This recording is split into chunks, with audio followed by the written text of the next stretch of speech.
Hi, everyone. Welcome. I'm Pam Huff, and I have the honor today of introducing Judy Hissong, our annual DEI speaker. Judy has talked to us a couple of times before, and I've just enjoyed really hearing what she has to say. In any case, today our presentation is entitled Resilient Lawyering, Strengthening Skills in Times of Uncertainty. Judy is currently the president of Nesso Strategies. I think one of the things about Judy that's always struck me is she's a former COO of a law firm. So when she presents, right, she comes at it from an angle that I think we can truly appreciate, and she appreciates, as well. And so anyhow, I'm very excited to hear her today. I did want to read one thing from her bio. I've read this before when she presented to us before, but I'm going to do it again because I just love it. In her bio, she says, her mission is world domination for good. And I think that's super accurate, and I love it. And so I will turn things over to Judy. Thanks so much, Judy, for being with us today. Thanks, Pam, and thanks for the kind words. I want to accentuate the world domination for good for just a second before we get into the program by saying this. What I really mean is that my hope for you all today is that you will have one thing you take away from here that you share with one other person, and they share with one other person. And bit by bit, we make the world a better place, one person at a time. So that being said, let me bring my slide deck up for you all.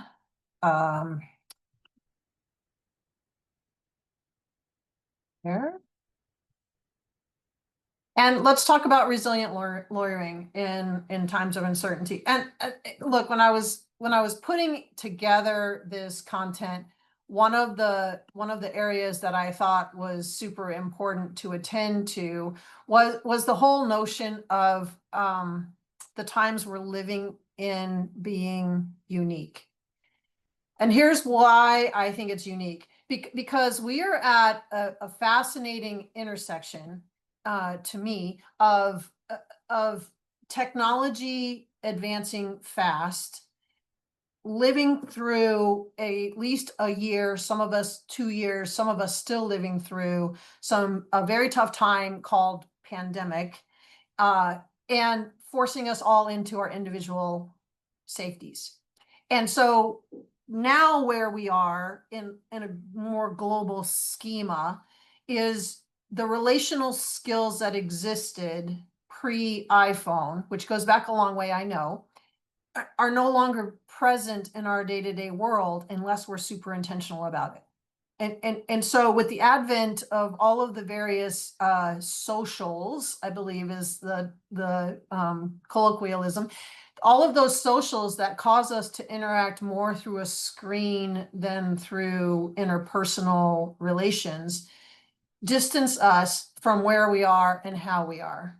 And I think it's really important for us to consider, what is that doing to us, right? What's the repercussions of that? And some of that is in the chaos that maybe you're not experiencing, but I'd be surprised, because I do think there is a tremendous amount of chaos involved in the world right now. So let's talk more about it. And what do I mean? And why am I even bringing it up, frankly? Here's a couple of questions I want to start with. And really contemplate this for yourselves, please. And of course, in the chat, if you have things that pop to your mind immediately. And even I will say, if you can close your eyes and consider some of these right now in your organization, what are the unspoken rules that drive behavior? And if I think about that in the team I work closest with, and then I think about that in maybe the practice group or the larger group I work with, and then I think about that across my entire organization.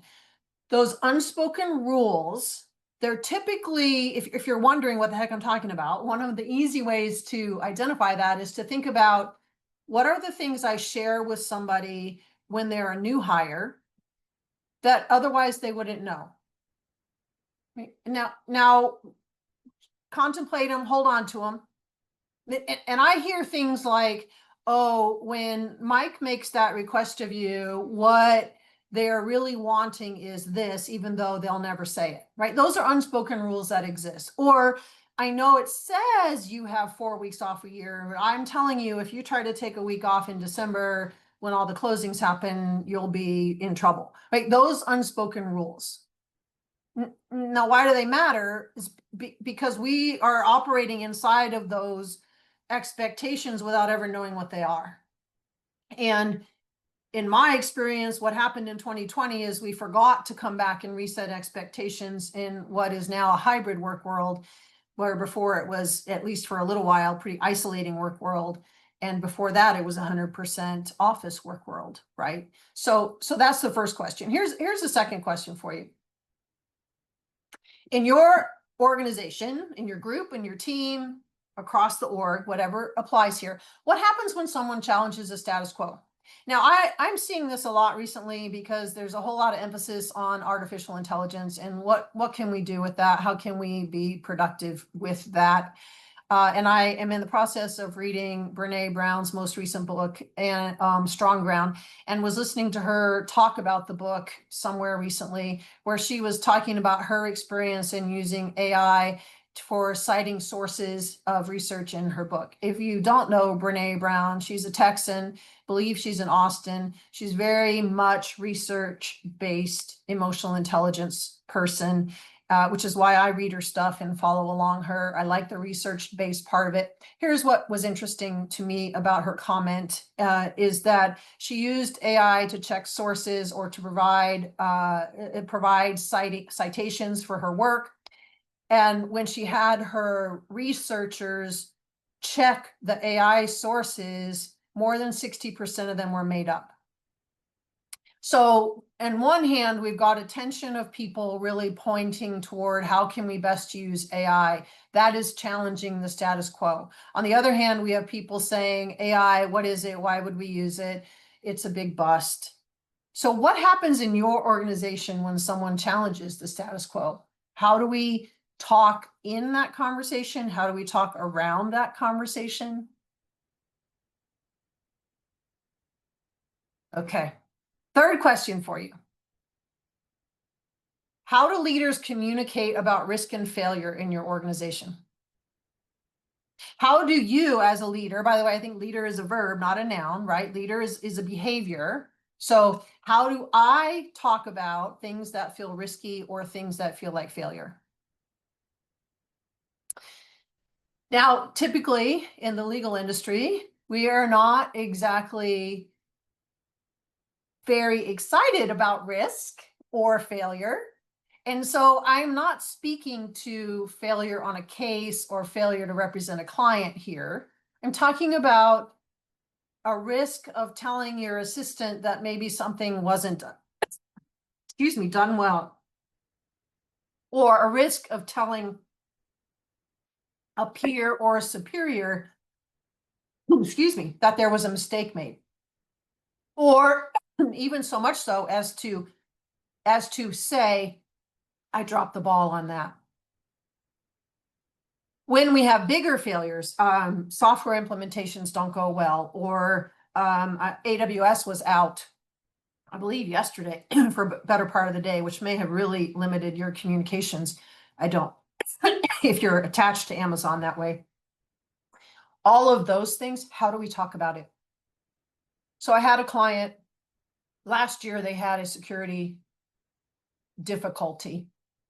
And their messaging in talking about it was, we've had a difficulty. And that's all they said. What that tells me is more about the culture you're operating in than anything else. Because now let's talk about change for a second. Change is, in our industry, has been a really bad word. We have not gravitated toward advancement very quickly. And right now in the world, where again, I think the word is chaos, of the intersection of all of these things that feels so uncertain to us, change is another element of uncertainty. So I'll ask you a fourth question. What's one word that comes to your mind when you hear the word change? One word. And when that word conjures up, I want you to contemplate, is that an emotional word? Like, what's the first word? When I hear the word change, I feel like, oh no, not again. I feel frustration immediately. I don't even know what the change is, right? What's your word? That gives you a clue as to what your emotions are around change. Because here's reality, right? These 3 questions on the screen are really about the culture of your organization. Here's the thing, your culture does not resist change. It's all the individuals that are in these questions that resist change. So when we think about environments of uncertainty or chaos, we first have to think about, how do we relate to the word change as leaders? How do we communicate it? Because really, change fatigue and risk aversion exist in cultures where we only value precision and predictability. Now that's on us, right? Because here's real, change is everywhere. Change is global. And I was having conversation yesterday, welcome to my brain. I was talking about, things are really hard in the US right now. The conversation started that way with my client. Things are really hard in the US right now. And I said, things are really hard in the world right now. Change is global right now. Like what's happening in the Middle East, what's happening in Russia and Ukraine, that change, our world is changing.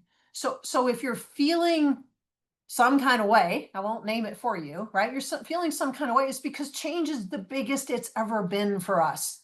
And by the way, it's constant. And what I'll ask you to do for a second is to think about the last change that happened in your organization, whatever the last change was, which could be this morning even. And what was your response to it? Because when we're really focusing on how do we become better at resilience, which is where we're headed next, it's a big piece of understanding, how do I first respond to change? And as I like to remind people, we're so adverse to change, we don't even carry it in our pockets anymore. In fact, I read an article over the weekend that we now have a shortage of pennies. How do we have a shortage of pennies? I didn't even know we were still using them, right? Because here it is, change is inevitable. It is here and it's going to stay. And what the advent of AI and all of the policy language you're working on and all the ways you want to incorporate it to make things more efficient and all the ways you don't because it's not more efficient, all of those things exist at the same time. Here we are. This is the piece to pay attention to, is how am I managing my stress? And a big chunk of that is resilience. And coming back to that conversation about how technology has changed how we relate to the world, which means the first thing we have to do is focus on our breath. So I like this visual because it reminds me of when I was much younger, and I have lots of siblings. And so we would all jump in the pool and we would try to sit on the bottom and see who could hold our breath the longest. And then eventually we would pop through the top of the water, much like this, taking a very big, deep breath. And maybe some of you have had that experience too. Maybe some of you had that experience this morning. Because a lot of times I feel like I'm holding my breath to get through this thing, this change. I'm trying to freeze what exists right now instead of breathing through it. And I notice in the work that I do that we're unfortunately entering into a time where breath work is necessary. So if you're someone who's struggling, who has a lot of stress, who finds themselves really trying to focus on how they can be more focused, right? Use your breath. Slow, deep breaths. 3 slow, deep breaths will change the chemistry in your body. And in that way, what we're really trying to do here is create a, well, that's weird. Let me try again. What happened there? There we go. What we're really trying to do is create a rhythm in our breath. Right. And that rhythm, which you already have, you all know this, you know, when the rhythm is disrupted. I'm talking to you today. Last week I had COVID, which you heard my cough is still a little bit lingering. Last week when I had COVID, very active in my body. It's no longer, I'm negative. But in that space where I'm realizing the rhythm of my breath is different, that also happens when we're super stressed. So noticing the significance of rhythm in our world helps counter chaos. A big chunk of that is resilience. So let me come back to this. What I have noticed in many different ways is that our resilience has been so impacted by our inability to use our brains. I read an article this morning that talked about the biggest counter to dementia is a board game. And I was so validated by it, honestly, because what I've been saying for years is what we need to do to develop more resilience is to not answer questions through technology. So I put up some things up here. What I would love for you to do is to read these and think about these in any given day for yourselves and rate yourself on a scale of 1 to 10. And if you're honest with yourself and you're thinking about which of these am I good at, which of these do I do every day, like I'm solid, right? Is my energy smooth from the opening of the morning to the end of the day? Am I focused when I need to be focused? What are my time wasters is another way to say that. Am I internally motivated or externally motivated? Do I need somebody to give me a deadline? Does my calendar need to tell me when something is due? Or am I inherently going to take the next step? And I talk about that a lot in terms of business generation. The internal motivation is key because otherwise the external motivation is just client demand and getting the next thing done, right? And what's my framing? When I think about how I move through the world, am I generally optimistic or am I generally fear-based? And that's a really big one right now because worry and anxiety are so prevalent in our world and they are the two most transferable emotions. They definitely carry the day. Okay, fulfilling intimate relationships. I'm yes, of course, I'm speaking about a life partner. However, I'm also speaking about friends. And do I have 3 to 5 really close friends that we can sit around and do HDRs, right? Heavy, deep, and real conversations about whatever life is. Those are fulfilling relationships. That has gotten a lot harder for us. Creative and innovative, where do you express your creativity? And what's really great if you think back to 2020 is how many people dove into creative things. And the reason for that is because it was one way for all of us to have more resilience. I don't know if we've continued it though. This one about caffeine, nicotine, and alcohol is a really big one, especially in our industry. We know that there's a lot of use of those things. Are you drinking coffee nonstop all day long? If so, believe it or not, you're actually diminishing your resilience because you're relying on an external chemical to not balance your hormones, but to stimulate your hormones, which gives you the false feeling of resilience, but you haven't really. Do you have places where you achieve things with ease? If not, find something you can do that feels easy. Okay. So let's assume you've ranked these while I was talking and you've decided there's a couple of them that maybe you could do a little bit more with, whatever those are. What are some things to pay attention to here? And the first thing is, how do you talk about yourself to yourself? What's the narrative that you're carrying on in your brain? Am I constantly diminishing my contribution and my abilities? Change the narrative. The other thing, and I've noticed this particular to our industry, which is we like to point out what's not going to work or what's not going to happen. By the way, it's all humans. I see it accentuated in our lawyer brains. Not my lawyer brain. I'm not a lawyer, but I've been around them long enough that I've adopted it, this side of it. So paying attention to, if I'm super clear on what I don't want over and over and over, what ends up happening in our brains, this is chemistry now, neuroscience, what happens in our brains is we end up creating what we don't want. And it's a funny, bizarre thing because ultimately our brains are more attached to being right than anything else. And so resilience diminishes when we don't struggle to find an answer. Here, enter AI, enter the shortcut ability to simply say, hey, name of device, tell me the answer to this thing. And my phone is nearby, so I'm not naming it, right? But that, let's say, hey, Alexa, tell me this, blah, blah, blah. When I do that and I just get the answer that way, I don't engage my brain in it. I don't build resilience. So back to the article I was reading about dementia. Can we have board game night where there's no phones, no devices, nothing? That's the fastest way to build resilience. Can we have trivia night without any other technological inputs? Can we do things like ropes courses, challenges? Actually, in San Diego, which is where my home is, one of the local universities did a real life clue game on their campus, and you signed up for it and you worked a case and you did all of that. All of that is building resilience. Now, addition, I've given you a number of things here. Face the fear is simply, can you set a goal for yourself that once a year you do something that scares you?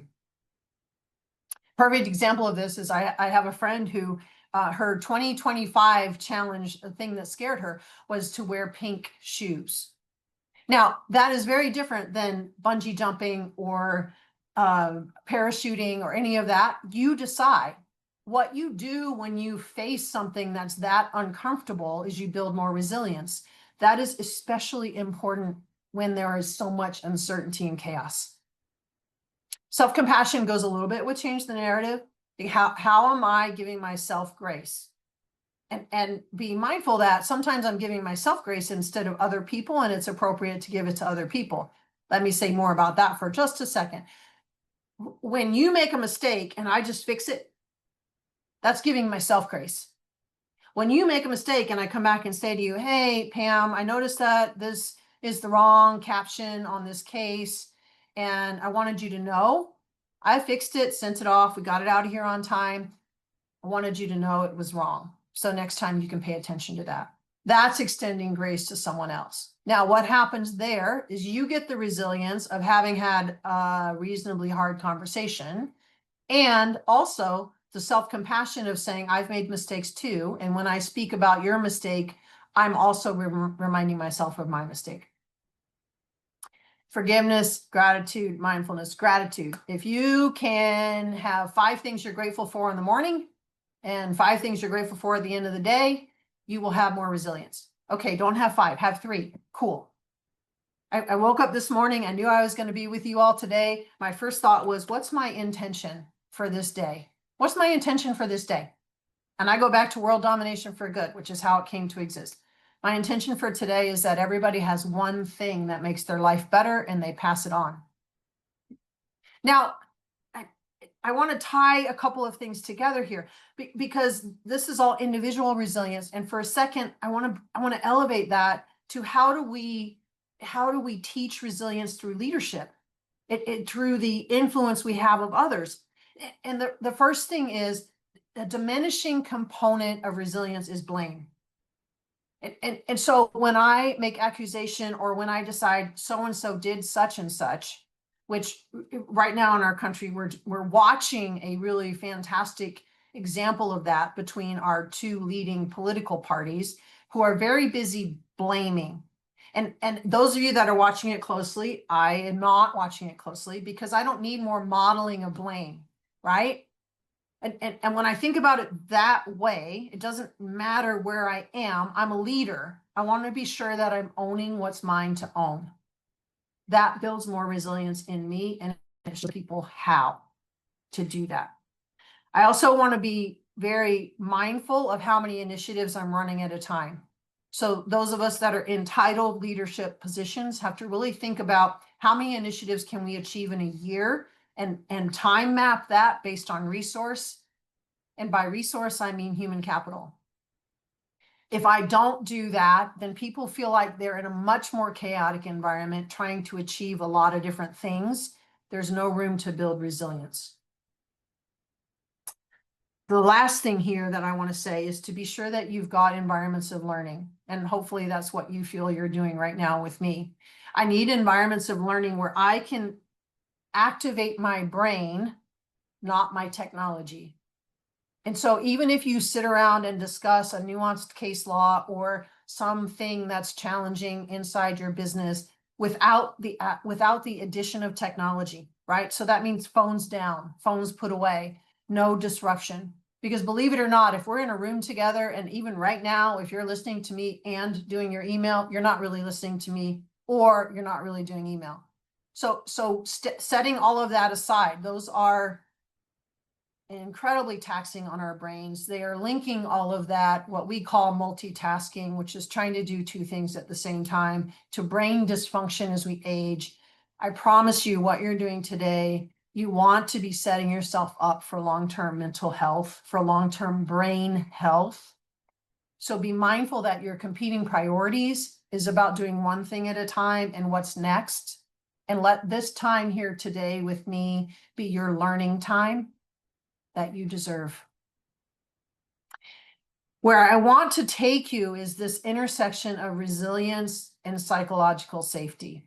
And when I think about psychological safety, it's so much about people being able to show up as their full selves. Back in 2020, I would have talked about Maslow's hierarchy of needs and how we went from being the self-actualized level at the top, where we were constantly trying to be better, all the way to the bottom of physiological safety. And now we're kind of climbing it back up. This psychological safety part is allowing me to contribute at a maximum level in my organization, right? It's a group condition. It's not an individual condition. Are we as a group allowing individuals to thrive?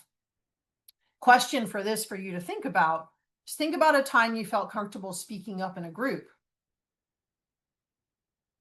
What made that possible? That's where psychological safety comes in. And so this is the work of Timothy Clark, and he has defined psychological safety as a condition you feel safe to be yourself, contribute, learn, and be challenged, right? All without fear. And I just kind of split his model out a little bit, a super complex model. I'll show you the whole thing in a second. But his premise here, his two conditions here that have to exist simultaneously are permission and respect. And what you're seeing here is the outcropping of that. So if I have high respect but low permission, I end up with paternalism. Now let's define respect as treating people as though they have inherent worth, right? Human beings have inherent worth. Let's define permission as giving people the freedom to engage, to take risks, to express themselves. So the intersection of respect and permission can go in these four different directions. And here it is. If I have high respect and low permission, paternalism, where I treat you super kindly, right? I'm very kind with you. And I see this all the time in our legal organizations. I'm very kind to you, but I don't trust you with any responsibility. And when I don't trust you with any responsibility, then I overmanage you. Okay, so instead of overmanage, what if we say micromanage? And now maybe it resonates with you. And what ends up happening here is I create a bias where I feel very benevolent toward you, and I will do it for you, which creates a dependence. You'll never grow. And what I see, the outcropping of that is, I don't understand why Judy doesn't take initiative on this. I've shown her how to do this multiple times.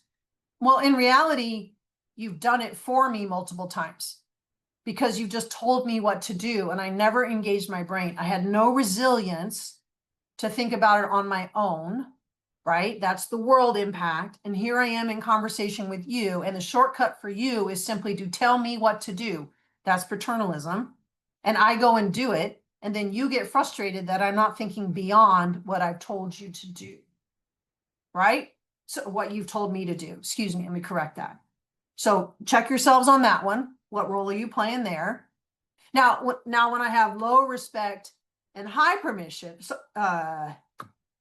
low respect and high permission, what happens here is exploitation, which is the conversation I was having last week, which is, oh, we have an attorney who works from home. We haven't seen them since 2020. They bill a ton of hours. They do everything on their own. We don't have a clue really what they're doing or how they're doing it.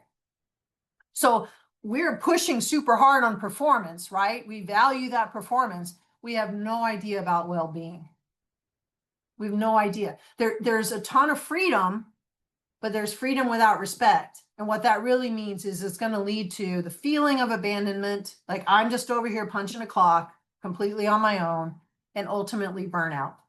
Again, I'll ask you to check yourself, right? Low respect, you're just a cog in a wheel, just do what needs to be done. High permission, all the freedom in the world to do what you want to do. And what I hear are things like, well, that works best for that person. Okay, it does until it doesn't. And by the time it doesn't, you've created a whole different situation in your organization, right? So when we think about how resilience impacts this part of it, we have to go to a little bit deeper level and say, how am I contributing to this combination of respect and permission? And by the way, if I'm on the receiving end of it, how am I talking about it? Where is my organization on this continuum of respect and permission? And now where I want to take you is actually into the model, which looks like this. And now maybe now you understand why I broke it down a little bit. So we'll start in this. We started with the axis, right? Respect and permission. We talked about what happens with paternalism and exploitation. But now let's go up the middle for a little bit and talk about what's in here, because it's in these places. And you can see here where there's an inclusion threshold and an innovation threshold. It's in these places up this ladder where we start to see contribution and the real shift. And so if our stage one is inclusion, safety, stage one, in other words, the beginning is I need to feel like I'm included. I'm accepted for who I am. And I was having this conversation. This goes back a number of years. So I played professional volleyball before I got into law firms. I still play competitive volleyball. In fact, I played a tournament, I don't know, early September or something. And the women I play with are pretty doggone phenomenal athletes, former Olympians, former professionals in Europe. I'm very fortunate to be even in the same arena that they're in. It's pretty fun. But one of them was talking to me back when her child was young and playing volleyball, and how she liked to dress for the games, and how embarrassed my teammate was, because as a mom who had played the sport, there was a certain way you do things, right? And you don't belong unless you conform. Think about that for a minute. And so at that point in time, her daughter was wearing sleeves, like full arm sleeves, which if any of you watch volleyball today, almost all the players wear long arm sleeves. But at the time, that wasn't happening. And so she and I were talking about, how does she create safety for her daughter to feel like her daughter belongs? Can her daughter be on the team and be accepted for who she is? Right? This combination of respect and permission. You belong and you can join us, be yourself. How do we make room for that? I think that's becoming more and more important, because we're seeing a lot of neurodivergent attorneys showing up, and we're seeing a lot of people who are other abled and need accommodation here and there. How do we help people belong? That is the threshold for psychological safety. That is the threshold for maximum contribution. Now, unfortunately for each of us, we have to be mindful about affinity bias here. You are in the office the same days I'm in the office.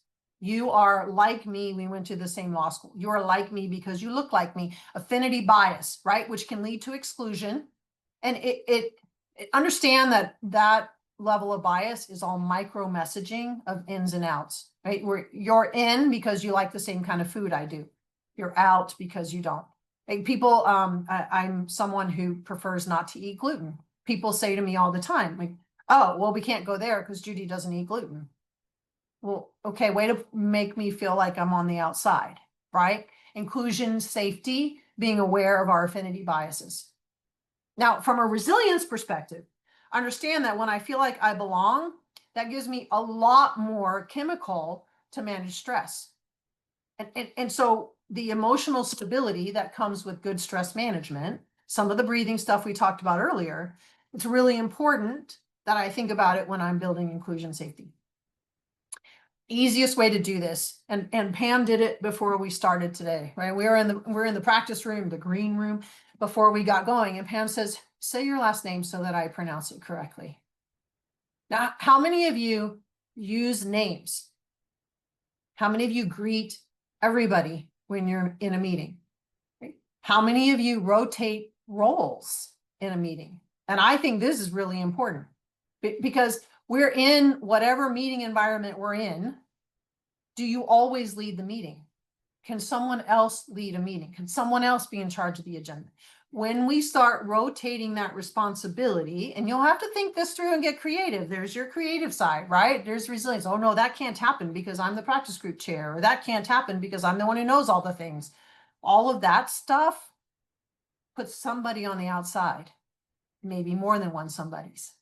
So really thinking about how can we rotate through in environments so that everybody feels like they're at some point in time required or invited to be in a leadership seat. How do we model openness to hearing diverse thought and diverse opinion? And by the way, we are not doing a great job of that politically. very many of us at all. You're either on my side or not, and that's how that goes, instead of having constructive dialogue. So I bring that forward because what's happening on the global and on the national level influences us. And if we're not mindful about it, it carries through, and all of a sudden we do it too. So I'll pause here and ask my next question, which is, what subtle behaviors are communicating inclusion or exclusion in your team, in your group, in your org? What subtle behaviors are communicating inclusion or exclusion?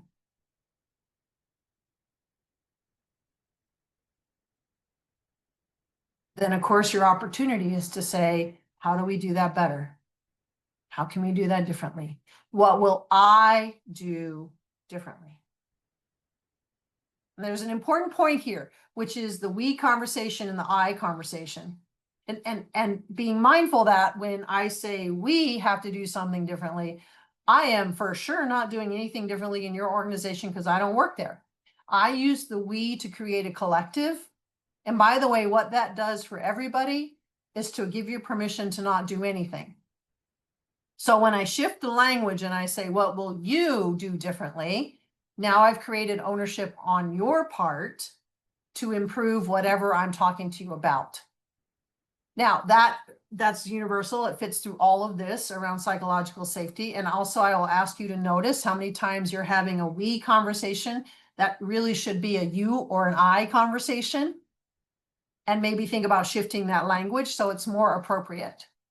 And I see this happen all the time. We're going to have a great big meeting to talk about how we all need to get our timesheets in on X date at X time. And what we really mean is that there are 3 offenders in the room. So that's an I conversation we have in a we environment, which typically the high performers and the type A's who have already been doing it all begin to question whether or not they're being successful, which is the downside of having an I conversation in a we environment. Okay, I digress. Let me get back on track here, right? So that's stage 1. Let's talk about stage 2. When we move into stage 2, now we're talking about learner safety. And this is the place where I say, I can grow. I can grow. It is safe for me to ask questions. It is safe for me to try things. It is safe for me to fail. So on our axis here, from a respect perspective, it's saying your learning matters. And granted, you're all here today for CLEs at some level. I hope you're also here today to learn whatever you might learn. Learning matters. From a permission perspective, it's you can experiment without judgment. Without judgment. You can give that a try without me deciding you're bad, awful, or otherwise silly for making that move. Now, what shows up for us in this from a bias perspective is we end up making decisions about competency. So if I'm not being very careful about, you can experiment with that without judgment, judgment shows up as bias. And I assume that whatever mistake you've made confirms the stereotype I had for you before you got here. And not here organizationally, here into this mistake. So I say, sure, give it a try, give it a try, give it a try. And then, oh, I knew it wasn't going to work. I knew you went to that law school. You were never going to get this right out of the box, right? Or my all-time favorite is, well, they were a 6-year lawyer when they arrived. I don't know why they're not successful here. Well, because you're assuming that their previous 6 years were wherever they were, just like the first 6 years at our organization. Competency bias, right? That they're going to show up with exactly what you have. And then we judge it based on that and come up with all kinds of conditions. So being super mindful, again, if we're going to be in learner safety, to allow people that space to learn and to measure against the learning in the conversation. What have you learned this week? How have you applied it? What did you learn on this M&A deal? What did you learn on this litigation thing? Whatever it is, right? So how does this link to resilience? Well, the more you can talk about what you learn from mistakes, what you learn from failure, the more adaptive strength you build, the more resilience you have, period. So how do we do that? Well, here's the practice tip. Can we normalize saying, I don't know, when we don't know? Can we normalize being, I don't know yet? Can it be okay for someone to come into my office, bring me an assignment that's not finished before a deadline and say, I'm not sure where to go, without me judging, creating competency bias, or somehow otherwise minimizing them, which prevents them from getting any learner safe read? So, question for you. How do you respond when someone makes a mistake? Do you respond in correction? Do you respond in curiosity? If I'm developing learner safety and I'm setting aside my bias, then I'm responding with curiosity. Oh, how did you get there? Walk me through your steps. Explain to me your thinking. Notice none of those were, why did you do that? That's corrective. So when I think about this, in my environment, of my organization, my team, my group, whatever, what makes it safe to say, I don't know? What conditions need to exist for me to feel comfortable saying, I don't know? And if you already have that, then you already have learner safety. It's that simple. And if some people have it who are titled leaders, AKA partners or C-suites, and some people don't, then you don't have it. It's a condition of the group, not the individual. Okay, our third stage, it's called contributor safety. What that means is I can make a difference. I can make a difference. It is safe for me to make a difference. My input is valued. This is the world domination for good stuff, right? Which I'm hoping all of you at the end of the day today will join in and be a part of that. I can make a difference in the world. Contributor safety. How I do that, respect, is you trust my capabilities. You trust me, which I'm so grateful to be back in your presence. I know a year ago, this was a big risk. We've never used Judy before. We don't know how she's going to be. And I feel like you trust me now. And amazing. That's amazing. You know this through your own practices. You know this through your own day-to-day. You probably know this in your personal life too, right? Now on the permission axis, this is about you can contribute and you can own the outcomes. So this becomes really important now, because if I want contributor safety, I have to think about how I'm developing my younger people. Whether they're attorneys or staff, doesn't matter. How am I developing my younger people? That they can contribute and own their outcomes. I was, again, in this conversation about, well, what I'm going to do with my brand new assistant is I'm just going to have that person proofread everything. And I said, okay, how long did you as a young lawyer enjoy proofreading only, or some version of a single skill? Right. So when you're going to hand that skill off, don't you want to hand it with something else that they can own? That's on the path here, contributor safety. See here already, even just saying that, you may have said something like, oh, but that's my assistant. That's not a lawyer. Well, that is bias. That is bias about role and by the way, confirmation bias, because you're suggesting in that moment that some voices have more weight. I'm the lawyer, I am more important. And as soon as you do that, you're getting rid of contributor safety. Now, what you'll notice is if you don't get to contributor safety, you don't have innovation. And innovation right now in our industry is a great big word for some reason, all of a sudden, right? So being mindful about, I'm going to carry the bias about, well, your role is this, which by the way, we're really blurring all of that now in our hybrid lives.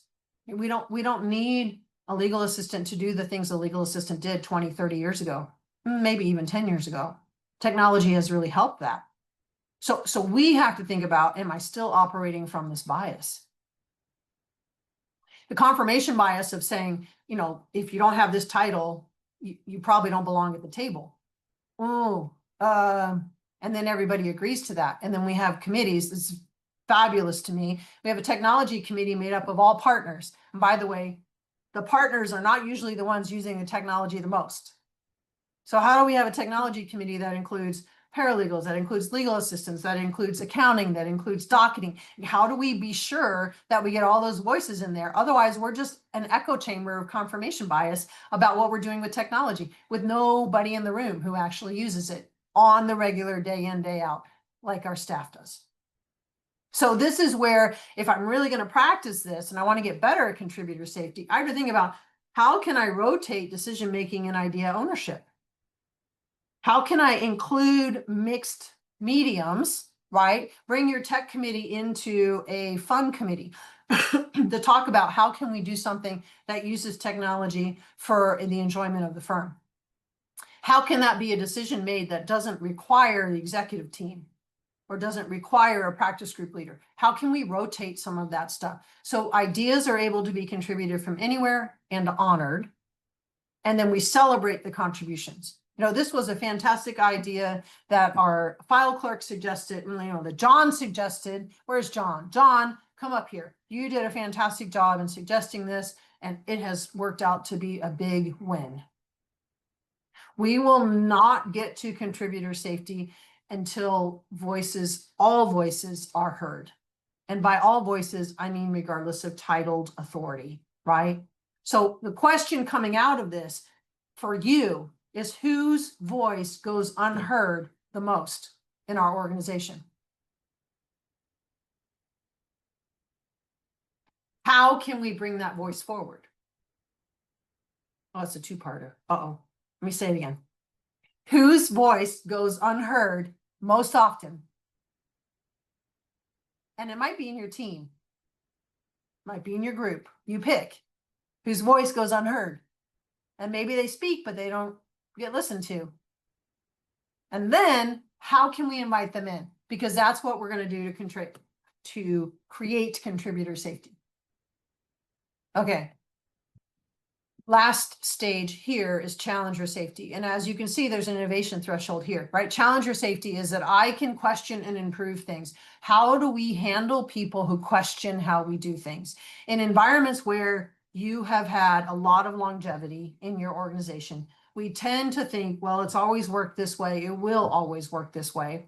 And my favorite story about this is I was brought into a firm to move from one-to-one legal secretary attorney assignments into teamed legal assistants. And as I will say to you, if you're in that environment, you know the effort toward being a good team is different than being an individual contributor, and you have to make some skill development happen. So I'm tasked with, on my very first day, before I even meet any of the people involved in the teaming, there is one secretary, and I'm using that word intentionally because it was a long time ago, one secretary who comes in every morning and sits at her desks and waits for the IT team to come in to turn her computer on.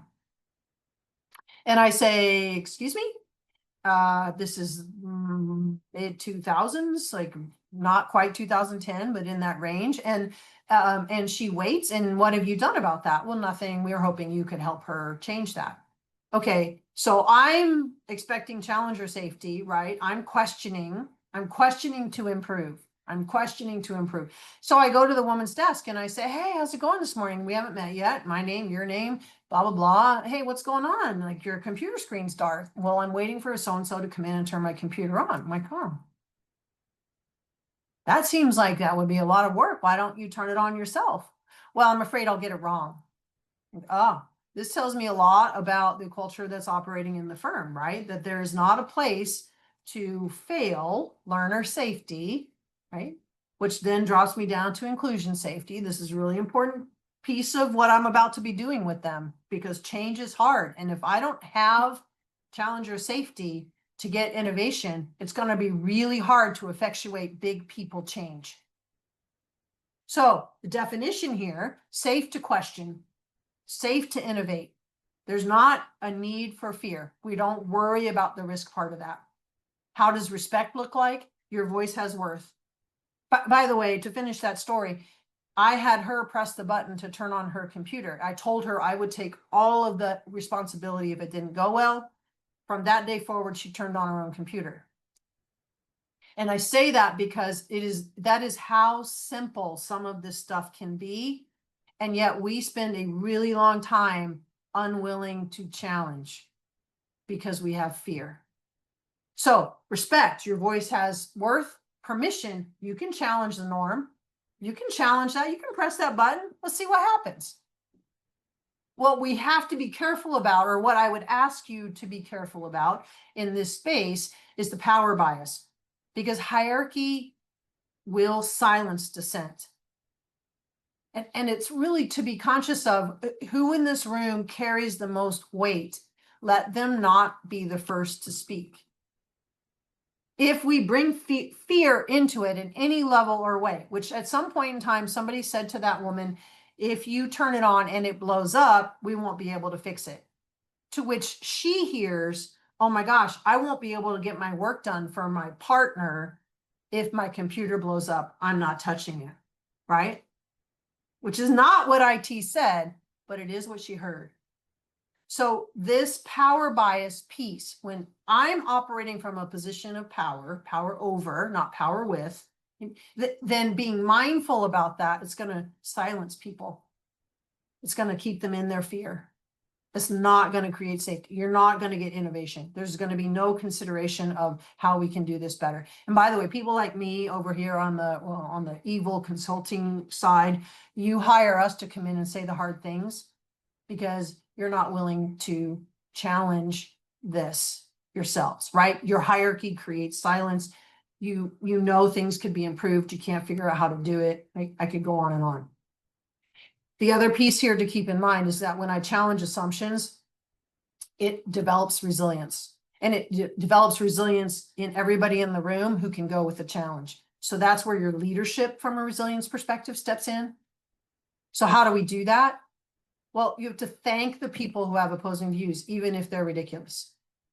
Like, oh, Judy, so you think we should all come to work naked for a week and see how that goes? Thank you for bringing that forward. Right? Separate out the critique of my really interesting idea from the critique of me as a person. Say, I see some challenges with that because we have labor lawyers who are going to have a problem with that. I think it's an interesting idea. I love that you come up with new ideas. Let's keep thinking, right? That's how we create challenger safety. So for a validation moment, when have you seen respectful challenge lead to a better outcome? When have you been in a room where somebody respectfully challenged something and it made something better? That gives you a really good idea of how this can work. Now, challenger safety is aspirational until you have the others. So start down in stage one.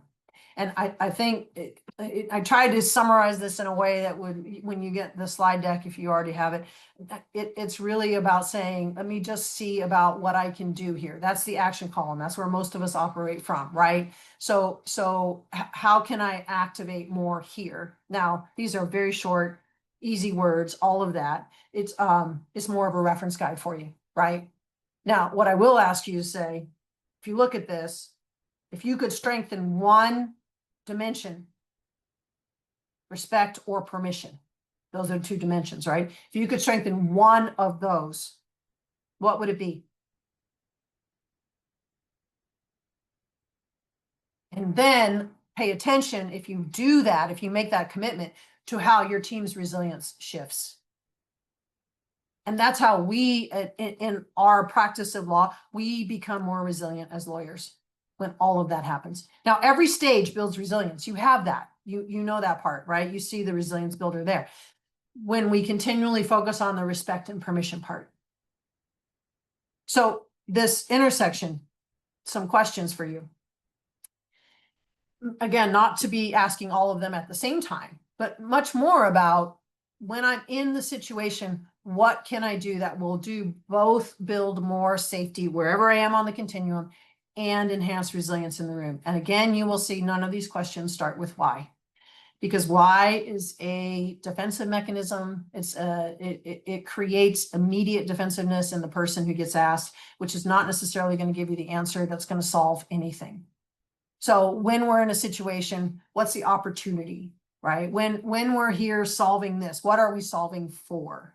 And thinking a little bit bigger picture, which is outside what's known. And anytime I want to build resilience, I'm looking for something outside what's known. That's why trivia works really well, because I may know it in my brain. I may have to sort through it. Right? What was the movie Julia Roberts starred in 1992? Right? What was Brad Pitt's first breakout role? Like, and I'm using Hollywood just because it's pop culture stuff. But you think about it even in context of your firm. Like, all of those questions that you might have become really, really important. That piece is really, I think is very valuable. And here is, what can you let go of? That's behavior, that's habit. Right? What can I let go of? What am I holding on to that it's like a dog with a bone. What can I let go of? What's the habit I want to change? That will also build resilience. And by the way, if you don't know what that is, somebody around you knows what your habits are and is willing to offer you input. Another awareness I had this morning from a conversation was somebody who is very comfortable being passive in their communication. Okay, if you're very comfortable being passive, in other words, people come to you and ask you questions, you answer them all the time. What would it take for you to shift into being very active in your communication? What would it take for you to be more proactive in some aspect of your life? All right. Last couple things I want to say here. The first one is, remember that you are contagious. You're contagious all the time. Anytime we operate from bias, we erode either respect or permission. We do.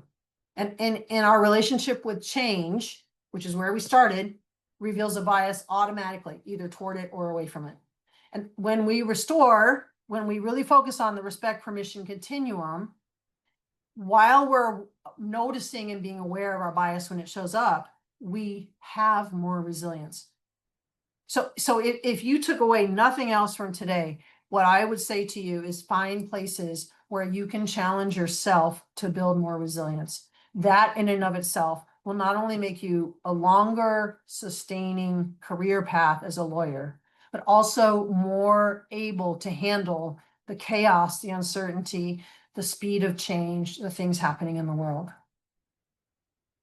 So I like to, these two slides, that one being one, this one being the next one, I like to end in these two places. So here's the reflection for you. And maybe it's right now, maybe it's not right now. How will this make me better? What will I take away from this that I can use to help other people?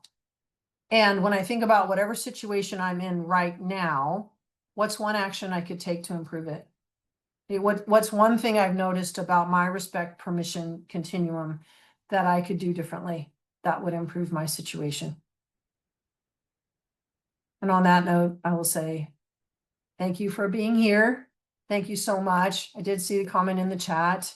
I didn't see any questions that I needed to address. So I will leave it there and say it's really great to be with you all again today, and take care of yourselves. Go out there, let's change the world 1% at a time. Be well.